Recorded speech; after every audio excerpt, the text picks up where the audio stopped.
Hello, ഇന്ന് ഡിന്നറിന് ഞങ്ങളൊരു മുട്ട റോസ്റ്റും പിന്നെ കൈപ്പത്തിരി ആയിട്ടോ ഉണ്ടാക്കുന്നത്. കൈപ്പത്തിരി പലരും പല ടൈപ്പിലാവും ഉണ്ടാക്കുക. ഞാൻ എൻ്റെ ഒരു ഞങ്ങള് ചെറുപ്പം മുതലേ ഉണ്ടാക്കുന്ന ഒരു സ്റ്റൈലാണ് ഞാൻ ഉണ്ടാക്കുന്നത്. അപ്പൊ ആദ്യം ഞാൻ മുട്ട റോസ്റ്റ് ആണ് ഉണ്ടാക്കുന്നത്. അതിന് ഞാൻ ഒരു 2-3 ഉള്ളി നീളത്തിൽ നുറുക്കിയിട്ടുണ്ട്, കറിവേപ്പിൻ്റെ ഇല, തക്കാളി, പിന്നെ ഇഞ്ചി, പച്ചമുളക്, വെളുത്തുള്ളി. ഈ സാധനങ്ങൾ വെച്ചിട്ടാട്ടോ ഉണ്ടാക്കുന്നത്. അപ്പൊ ആദ്യം തന്നെ നമുക്ക് സ്റ്റവ് കത്തിക്കാം. നല്ല കൊതുവാണ്. അപ്പൊ രാത്രി ആകുമ്പോഴേക്കും ജനലൊക്കെ അടയ്ക്കണം, സന്ധ്യ ആകുമ്പോഴേക്കും. പുറത്ത് മാത്രമേ ഉള്ളൂ കേട്ടോ കൊതു. ഒരു 4 മണിക്ക് ആകുമ്പോഴേക്കും ജനലുകളൊക്കെ അടച്ചിടണം. കുറച്ച് എണ്ണ വാർന്നു. ഇതൊന്ന് ചൂടാവട്ടെ കേട്ടോ. ഇത് ഇരുമ്പ് ചീനച്ചട്ടി ആയ കാരണം ചൂടാവാൻ കുറച്ച് സമയം പിടിക്കും. പക്ഷെ ചൂടായി കഴിഞ്ഞാൽ വേഗമാവും ചെയ്യും. എണ്ണ ഇപ്പൊ ചൂടായിട്ടോ. ഞാൻ ഈ ആദ്യം ഇഞ്ചി, വെളുത്തുള്ളി, പച്ചമുളക് ഇട്ടിട്ട് ഒന്ന് വഴറ്റട്ടെ.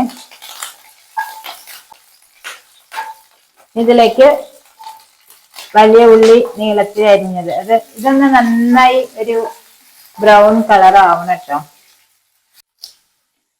കറിവേപ്പിന്റെ ഇലയും കൂടി ഇടണ്ടേ. ഈ പത്തിരിക്ക് ശരിക്കും ചിക്കൻ കറിയാണ് കേട്ടോ അതിന്റെ ശരിക്കുള്ള കോമ്പിനേഷൻ. അല്ലെങ്കിൽ നമ്മളെ വെജിറ്റബിൾ ആണെങ്കിൽ വെജിറ്റബിൾ കുറുമ, അത് നല്ല കോമ്പിനേഷനാണ്. പക്ഷെ ഞങ്ങള് രാവിലെ ഒക്കെ ഉണ്ടാക്കുമ്പോ നമ്മള് സമ്മന്തി കൂട്ടിട്ട് കഴിക്കാറുണ്ട്. സമ്മന്തി അല്ല, ഉണ്ട ചട്നി, നാളികേരം അരച്ചിട്ടുള്ള ഉണ്ട ചട്നി ഇല്ലേ. പണ്ടൊക്കെ വീട്ടിലെപ്പോഴും രാവിലെ ഉണ്ടാക്കുന്ന ബ്രേക്ക്ഫാസ്റ്റ് മാതിരി ഉണ്ടാക്കിയിരുന്ന ഒരു സാധനം കേട്ടോ ഇത് പത്തിരി. ഇത് ചൂടോടെ കഴിക്കണം. അതെ. അപ്പൊ ഞാൻ ഇതിനെ ഒന്ന് വ്യത്യസ്തമായിട്ടൊരു മുട്ട റോസ്റ്റ് ഉണ്ടാക്കാന്ന് വിചാരിച്ചു. ശരിക്കും ഞാനിതിന്റെ സ്പെഷ്യലിസ്റ്റ് ആണ്. എന്തിന്റെ? മുട്ട റോസ്റ്റിന്റെ. അതെ, സാധാരണ ഞാൻ തന്നെ ആരുണ്ടാക്കിയാലും ഗ്രേവിയോട് കൂടിയാണ് ടേസ്റ്റ് ഉണ്ടാവുക. ഇത് പിന്നെ ഞാൻ ഗ്രേവി ആക്കണില്ല, കുറച്ച് ഡ്രൈ ആയിട്ടാണ്. പെണ്ണുങ്ങൾ ഉണ്ടാക്കണമെന്നൊന്നുമില്ല. ഷൂട്ടിങ് അത് ശരിയാ, അതുകൊണ്ടാണല്ലേ. ഇതില് കുറച്ച് ഉപ്പിടുന്നുണ്ട് കേട്ടോ, വാടി വരാൻ വേണ്ടിട്ട്.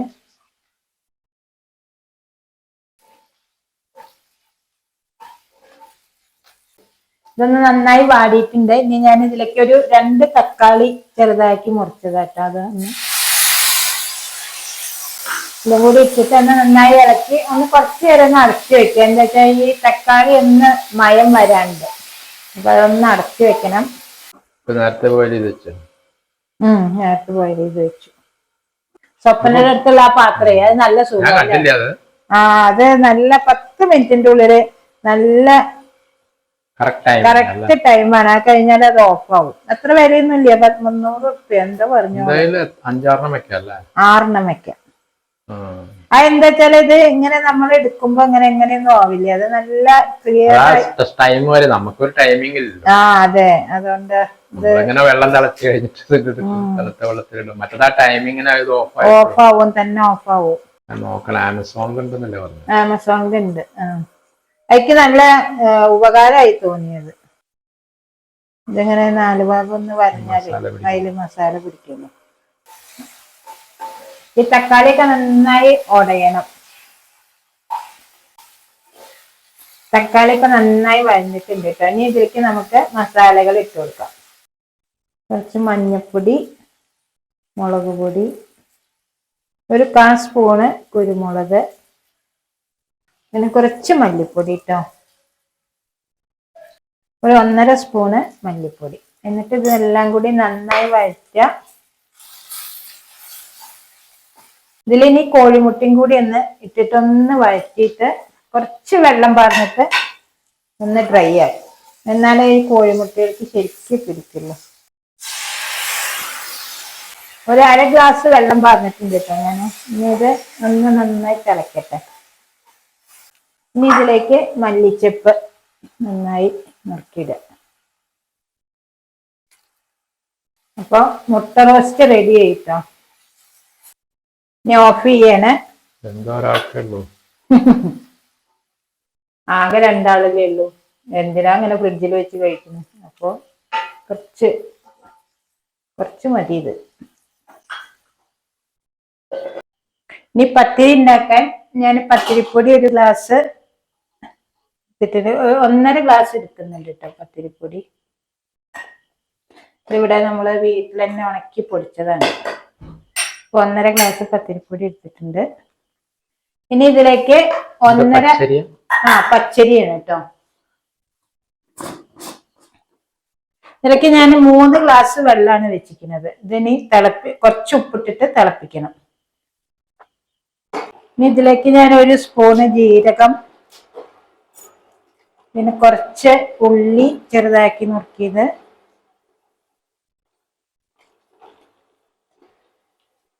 പിന്നെ 1 കാമുറി നാളികേരം കേട്ടോ. ഇതെല്ലാം നന്നായി കൈകൊണ്ട് യോജിപ്പിക്കണം ഈ പൊടിയിലേക്ക്. വെള്ളം നന്നായി തിളച്ചിട്ടുണ്ട് കേട്ടോ. ഓഫ് ചെയ്ത്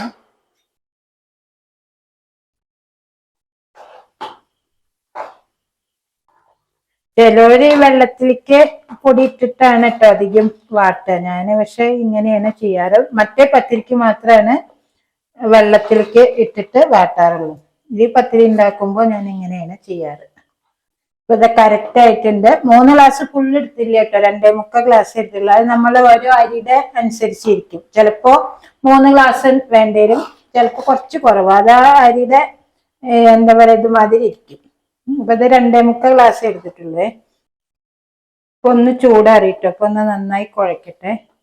ഇനി ഈ ഇലയിലാണ് ഞാൻ ഉണ്ടാക്കുന്നത്. അത് പ്ലാസ്റ്റിക് കവറിലും ഉണ്ടാക്കാം, ഇലയിലും ഉണ്ടാക്കാം കേട്ടോ. അപ്പൊ അതിലേക്ക് ആദ്യം കുറച്ച് എണ്ണ, ഇലയിലേക്ക് കുറച്ച് എണ്ണ വരാ.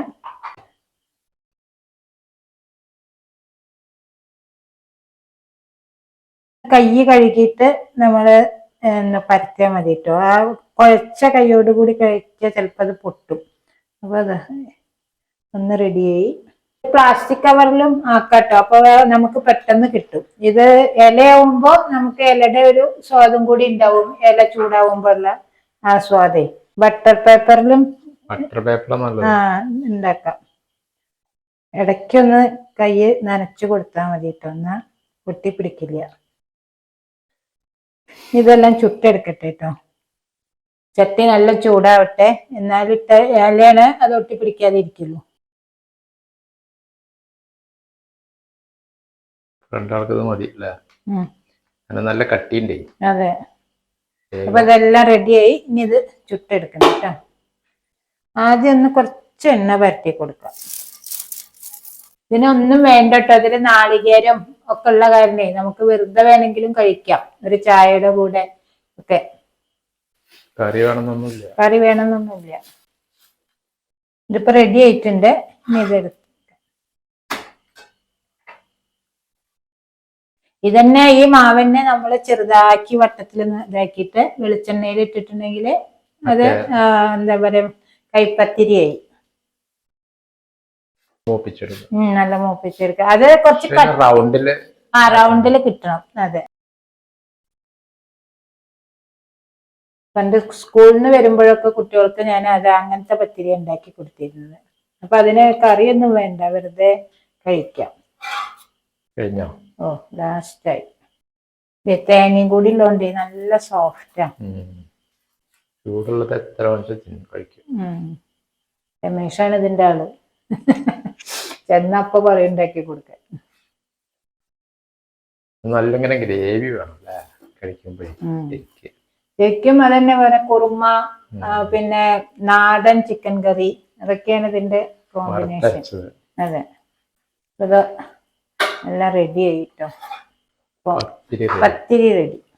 കൊറേ കാലമായിട്ടോ ഉണ്ടാക്കിയിട്ട്. എന്നുണ്ടാക്കണം വിചാരിക്കും, പിന്നെ അങ്ങനെ മടി പിടിച്ചിരുന്ന് ഉണ്ടാക്കാറില്ല. ഇത് കുറച്ചൊരു പണിയുണ്ട്. പണി എന്ന് പറയാതല്ല, വേഗം കഴിയും. അതെ, 2 ആളാണെങ്കിൽ വേഗം കഴിയും. കുറച്ചധികം ആൾക്കാരാവുമ്പോ കുറച്ചധികം പണിയുണ്ട്. അപ്പൊ നമുക്ക് കഴിക്കാം. ഇരിക്കൂ. വിളമ്പാനൊന്നുമില്ല, 3 ഞാൻ എടുക്കും, 3 സുരേഷിനെടുക്കും.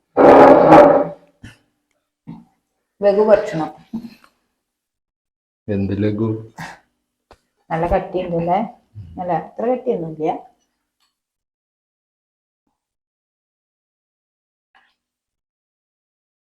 മതി. ഞാൻ ഈ സ്റ്റൈലിലെല്ലാം ഉണ്ടാക്കാം.